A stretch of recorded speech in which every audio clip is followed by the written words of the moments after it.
இன்றைக்கு வந்து நம்ம ஊர்ல படித்த சர்க்கரை நோய்க்குன்னு படித்த மருத்துவர்களை காட்டிலும் படிக்காத மருத்துவர்களும் படிக்காத மேதைகள் தான் நிறைய பேர் வந்து யூடியூப்ல சோசியல் மீடியாலாம் பேசுறாங்க. அவங்களாம் டயபெட்டிஸ் பத்தி படிச்சிருக்காங்களா, முறையா குவாலிஃபைடா இருக்காங்களோ தெரியாது.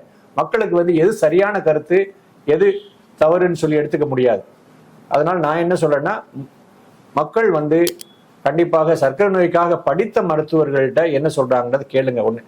ரெண்டாவது என்ன, நம்ம இன்னைக்கு டாக்டர் வந்து சர்க்கரை நோய்க்கு படிச்ச டாக்டர் ஒரு ட்ரீட்மெண்ட் சொன்னா அதுக்கு முன்னாடி நம்ம உறவினர்கள் நண்பர்கள், நீ இந்த இலையை சாப்பிடு, இந்த மூலிகையை சாப்பிடு, சர்க்கரை சரியா போயிடும், இந்த மருந்து எனக்கு சாப்பிட்டு நல்லா இருக்கு, நீ இந்த மருந்து சாப்பிடு என்று பல்வேறு விதமான கருத்துக்களை நண்பர்களோட டாக்டர் அட்வைஸ் ஒண்ணுன்னா மற்ற 100 அட்வைஸ் கொடுக்குறான்.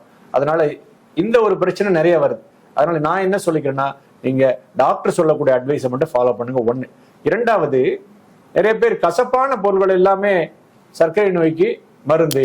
குறிப்பா டாக்டர் நான் பாகக்காய் ஜூஸை குடிக்கிறேன், அருகம்புல் ஜூஸை குடிக்கிறேன், இதையெல்லாம் சாப்பிட்டு எனக்கு வந்து சர்க்கரை நோய் எல்லாம் போயிடும் அப்படின்னு நினைச்சு சாப்பிட்றாங்க.